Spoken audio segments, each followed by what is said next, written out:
Before we dive into this incredible story of resilience and justice, a story that will leave you breathless and inspired, make sure you're subscribed to our channel.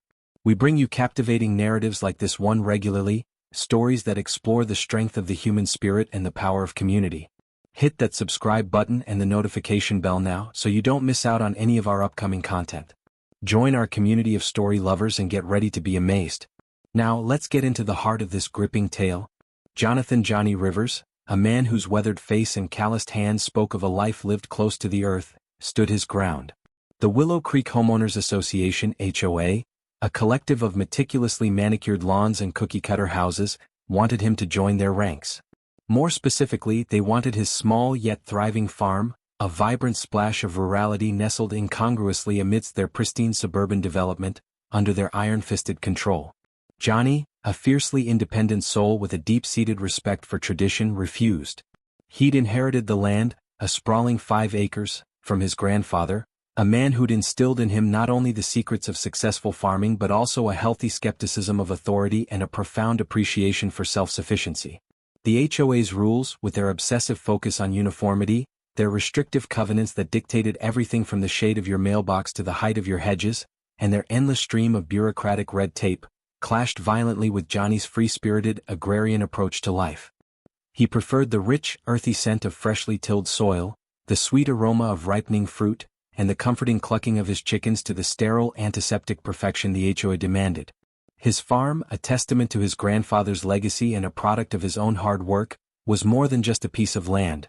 It was his sanctuary, his livelihood, and an extension of himself. It was a vibrant tapestry woven from rows of plump tomato plants, sprawling zucchini vines, fragrant herb gardens, and a small orchard bursting with apple, pear, and plum trees. A sturdy hand-built chicken coop housed his flock of Rhode Island Reds, their cheerful clucking a constant soundtrack to his days. Mrs. Eleanor van der Linde, the HOA's president, a woman with a perpetually pursed mouth and an air of unshakable authority, viewed Johnny's refusal as a personal affront. She, along with the other influential HOA members, the gossipy Martha Jenkins, who seemed to know everyone's business, the ambitious councilman Robert Peterson, always looking for an angle, and the perpetually disgruntled Harold Finch, who complained about everything, considered Johnny's farm an eyesore, a jarring disruption to their carefully curated community image. They saw it as a blight on their property values, a symbol of the rural past they were so desperately trying to escape. They initiated a campaign of subtle, yet relentless harassment, bombarding Johnny with increasingly aggressive letters about supposed code violations. They cited obscure regulations regarding the noise levels emanating from his rooster, Reginald, a proud and vocal bird who announced the dawn with gusto, and the unsightly appearance of his compost pile, a vital component of Johnny's sustainable farming practices. They nitpicked about the height of his grass, the placement of his tools, and the unauthorized parking of his old pickup truck, a reliable workhorse that had seen him through countless harvests. Johnny, a patient and reasonable man, tried to engage with them, explaining his deep connection to the land, the importance of his farm to his livelihood, and the sustainable methods he employed. He even offered to make compromises, suggesting he build a higher fence to screen the compost pile from view and promising to keep Reginald's crowing to a minimum, a promise Reginald, much to Johnny's amusement, had no intention of keeping. But the HOA, emboldened by their collective power and Mrs. van der Linde's unwavering resolve, remained unyielding. They were not interested in compromise, they wanted conformity. They wanted Johnny and his farm gone. The tension escalated, a palpable undercurrent of animosity simmering beneath the surface of their interactions. Johnny, sensing the shift from petty regulations to something more sinister, began meticulously documenting every interaction with the HOA, every letter received, every complaint filed, every encounter, no matter how seemingly insignificant. He installed a series of discreet security cameras around his property, a precaution he hoped he wouldn't need but felt was necessary. He confided in his childhood friend, Sarah Miller, a sharp and compassionate local lawyer, sharing his growing concerns about the HOA's increasingly aggressive tactics. Sarah, who had heard whispers about the HOA's more extreme methods, their willingness to bend the rules and even cross legal boundaries to achieve their goals, warned him to be careful. She advised him to keep all his documentation organized and to contact her immediately if anything untoward happened. Johnny knew he was facing a classic David versus Goliath battle, a lone farmer standing against the organized might of a powerful HOA. But he was determined to stand his ground. This was his land, his inheritance, his legacy, and he would fight for it with every fiber of his being. He wouldn't let them bully him into submission. He just didn't realize how far they were willing to go, how deeply their desire for control ran, and how utterly ruthless they could be. The HOA's campaign moved from nuisance complaints and petty regulations to more sinister and increasingly disturbing actions. Johnny found his well water mysteriously contaminated with what tests later revealed to be a low-grade pesticide, his carefully tended crops inexplicably damaged, as if someone had deliberately trampled through them, and his farm equipment vandalized, wires cut, tires slashed, and engines tampered with. The security cameras he had installed captured glimpses of shadowy figures lurking on his property at night, but the images were always too grainy, too obscured, to provide any concrete evidence. He felt a growing sense of dread, a premonition of something terrible to come. The once peaceful rhythm of his farm, the comforting routine of planting, tending, and harvesting, was shattered, replaced by a constant state of anxiety, a gnawing fear that lurked in the shadows. He knew the HOA wanted him gone, but he never imagined they would stoop to the level they ultimately did, the level of destruction they were capable of. He underestimated their desperation, their obsession with conformity, and their willingness to protect their carefully constructed illusion of suburban perfection. The incidents escalated, each one more brazen and destructive than the last. One morning, Johnny discovered that someone had released his chickens, scattering them across the neighboring fields, leaving them vulnerable to predators. It took him days to round them all up, and some were never found. Then a series of accidental mishaps plagued his farm. A large branch mysteriously fell from a seemingly healthy oak tree, narrowly missing his barn. His tractor's brakes failed while he was cultivating a field, sending it careening into a fence. Each incident, while seemingly isolated, contributed to a growing sense of unease, a feeling that he was being targeted, that someone was deliberately trying to sabotage his livelihood. He reported each incident to the local sheriff, a gruff but well-meaning man named Sheriff Brody, but without concrete evidence there was little he could do. Sheriff Brody, while sympathetic to Johnny's plight, explained that proving malicious intent was difficult. He advised Johnny to strengthen his security measures, to install brighter lights, and to consider getting a guard dog. Johnny followed his advice, installing motion-activated floodlights and adopting a large, protective German Shepherd named Ranger. Despite these precautions, the harassment continued, morphing from acts of vandalism to something far more sinister. One sweltering summer night, Johnny was awakened by Ranger's frantic barking. He looked out his window and saw flames engulfing his barn, the heart of his farm operation. The fire spread quickly, fueled by the dry hay and wooden structures, casting an eerie glow across the night sky.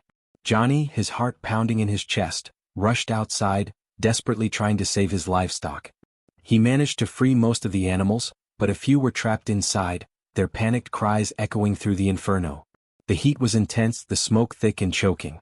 He could feel the skin on his face burning. Ranger, loyal to the end, stayed by his side, barking incessantly, trying to warn him of the dangers. The fire department arrived quickly, sirens wailing, but it was too late. The barn was completely destroyed, reduced to a smoldering ruin. The smell of burning wood and hay hung heavy in the air. Johnny stood there, watching in disbelief as his livelihood, his grandfather's legacy, went up in flames. He felt a wave of despair wash over him, a sense of utter helplessness. He knew deep down who was responsible. The HOA, with their relentless campaign of harassment, had finally crossed the line. They had taken his farm, his livelihood, his sense of security. The fire investigators, after examining the scene, concluded that the fire was deliberately set. They found traces of an accelerant near the barn's entrance. Sheriff Brody, his face grim, informed Johnny that this was no longer just a case of vandalism, it was arson.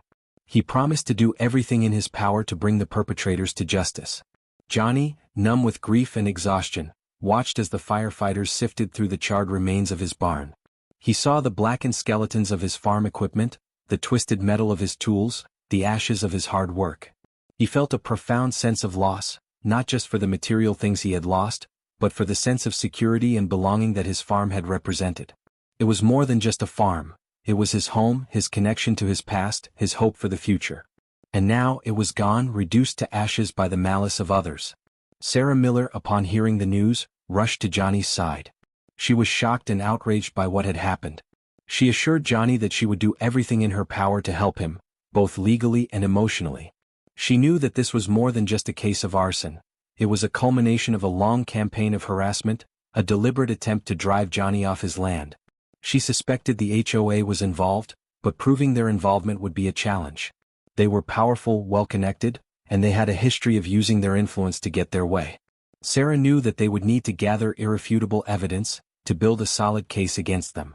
She advised Johnny to keep detailed records of everything, to document every interaction with the HOA, every suspicious incident, every threat, no matter how small it seemed. She also suggested that he talk to his neighbors, to see if anyone had witnessed anything suspicious. The destruction of his barn was a devastating blow, but Johnny was not broken. He was angry, yes, and heartbroken, but he was also more determined than ever to fight back. He knew that he couldn't let the HOA win. He wouldn't let them destroy his life and get away with it. He would rebuild his farm stronger than before, and he would make them pay for what they had done. He would use every legal means at his disposal to bring them to justice. He would expose their ruthless tactics, their disregard for the law, their obsession with control. He would make sure that they were held accountable for their actions. He knew it wouldn't be easy. The HOA had deep pockets and powerful connections. They would fight him every step of the way. But Johnny was not afraid. He had nothing left to lose. He had lost his barn, his livelihood, his sense of security. But he hadn't lost his spirit, his determination, his will to fight. He would rebuild his farm not just for himself but for his grandfather, for his community, for everyone who had ever been bullied or oppressed by those in power. He would show them that they couldn't win, that they couldn't destroy the human spirit, that they couldn't extinguish the flame of hope. Sarah Miller, a whirlwind of legal expertise and unwavering determination, immediately set to work building a case against the Willow Creek HOA. She knew this wouldn't be a simple matter of proving arson. It was about demonstrating a pattern of harassment, a deliberate campaign of intimidation designed to force Johnny off his land. She meticulously reviewed all the documentation Johnny had compiled, the letters, the complaints, the incident reports, the security camera footage, however fragmented and inconclusive. She interviewed Johnny's neighbors, some of whom were hesitant to speak out against the HOA, fearing retribution.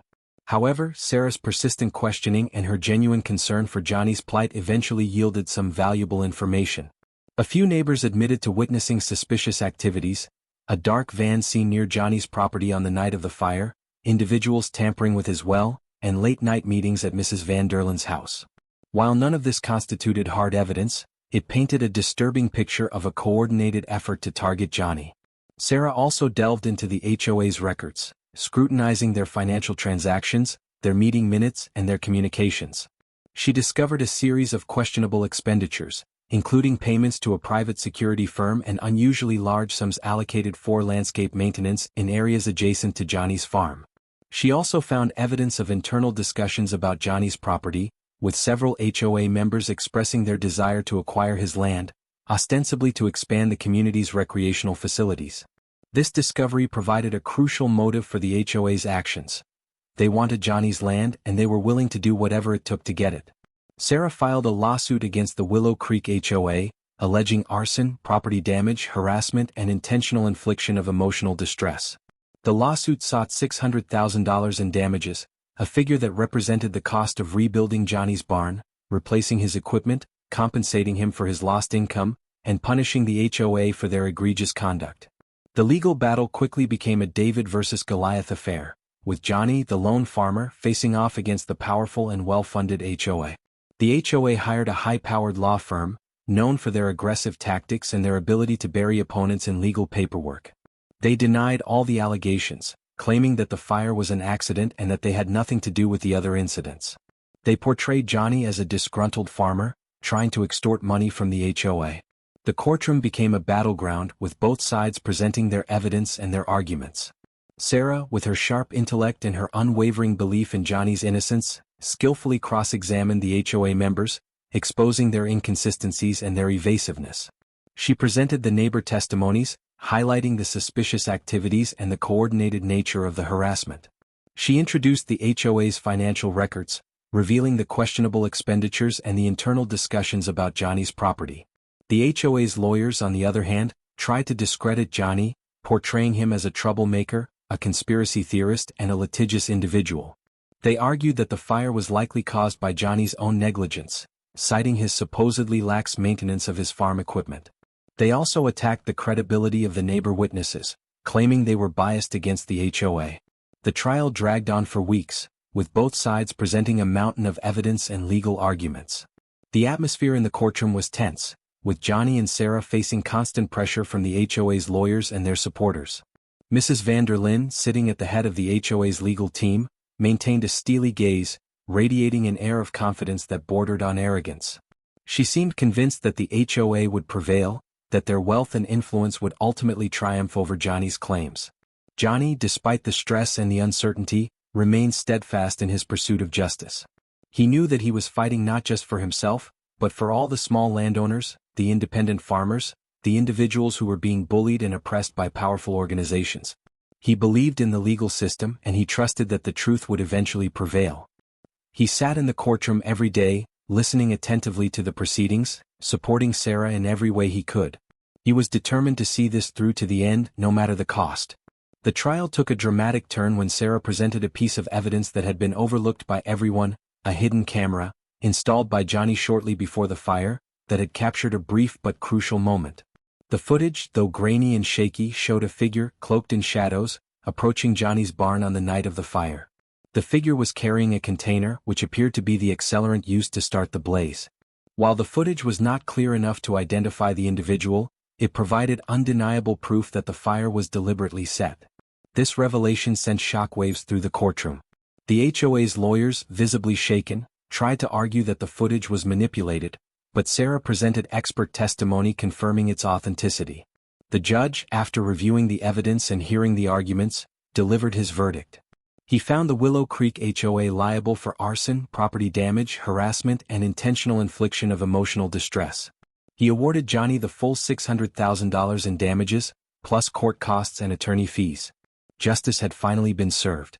The verdict reverberated through the community, sending a clear message that bullying and intimidation would not be tolerated. The Willow Creek HOA, their reputation tarnished and their finances depleted, was forced to reckon with the consequences of their actions. Mrs. van der Linde, once a symbol of power and authority, was now a pariah, shunned by her former allies and facing potential legal repercussions for her role in the HOA's activities. The other HOA members, many of whom had blindly followed Mrs. van der Linde's lead, were filled with regret and remorse. They realized the extent of their wrongdoing and the damage they had inflicted on Johnny and the community. The local newspaper ran a series of articles about the trial, exposing the HOA's tactics and highlighting Johnny's courage and resilience. The community, initially divided by the HOA's influence, rallied around Johnny, offering their support and expressing their admiration for his unwavering spirit. Donations poured in from across the region, helping Johnny to rebuild his farm. Johnny, overwhelmed by the outpouring of support, felt a renewed sense of hope. The fire had taken his barn, but it hadn't extinguished his spirit. He was determined to rebuild his farm, not just as a symbol of his resilience, but as a testament to the power of community and the importance of standing up to injustice. He used the damages awarded by the court to rebuild his barn, even bigger and better than before. He replaced his lost equipment, invested in new technology, and expanded his farming operations. He also used a portion of the funds to establish a scholarship fund for young farmers, providing opportunities for future generations to pursue their agricultural dreams. He wanted to ensure that others had the chance to follow their passion, without fear of being bullied or intimidated. The rebuilding process was long and arduous, but Johnny was not alone. Volunteers from the community came to his aid, helping him clear the debris, rebuild the structures, and plant new crops. They worked side by side with Johnny, sharing stories, laughter, and a sense of shared purpose. The farm became a symbol of community unity, a place where people from all walks of life came together to support a common cause. As the farm began to flourish once again, Johnny felt a sense of peace and fulfillment. He had faced adversity, he had suffered loss, but he had emerged stronger and more determined than ever. He had not only rebuilt his farm, but he had also rebuilt his life. He had found love and companionship with Sarah Miller. Their shared experience during the trial had forged a deep bond between them, and their relationship blossomed into a loving partnership. They worked together on the farm, sharing their dreams and their hopes for the future. Johnny also found a renewed sense of connection to his community. He became a mentor to young farmers, sharing his knowledge and experience. He actively participated in local events, advocating for sustainable agriculture and the protection of farmland. He became a voice for the voiceless, a champion for those who were being marginalized and oppressed. The Willow Creek HOA, once a symbol of power and control, was now a shadow of its former self. Their influence had waned, their reputation was tarnished, and their membership had dwindled. The community had learned a valuable lesson about the dangers of conformity and the importance of respecting individual differences. They had also learned about the power of unity and the strength of the human spirit. Johnny's farm became a beacon of hope, a symbol of resilience, and a reminder that even in the face of adversity, good can triumph over evil and justice can prevail. The story of Johnny Rivers and the Willow Creek HOA became a local legend, a tale told and retold, a reminder that even the smallest voice can make a difference, and that even the most powerful forces can be brought to justice. Johnny's farm, once a source of conflict, became a symbol of unity, a place where the community came together to celebrate their shared values and their commitment to a better future. And Johnny, the farmer who had stood his ground against overwhelming odds, became a local hero, a testament to the enduring power of the human spirit and the importance of fighting for what is right. He had not only rebuilt his farm, he had rebuilt his life, his community, and his faith in the power of justice. And in doing so, he had created a legacy that would endure for generations to come. And that's the story of Johnny Rivers and the Willow Creek HOA. A story of resilience, justice, and the power of community. But there are so many more stories like this waiting to be told.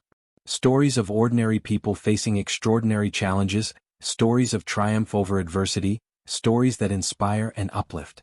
If you enjoyed this tale of David versus Goliath, and if you believe in the power of storytelling to make a difference, then subscribe to our channel for more captivating narratives.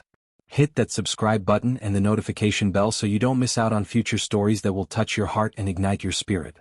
Join our community of story lovers, and let's explore the human experience together. Subscribe now and be a part of something special.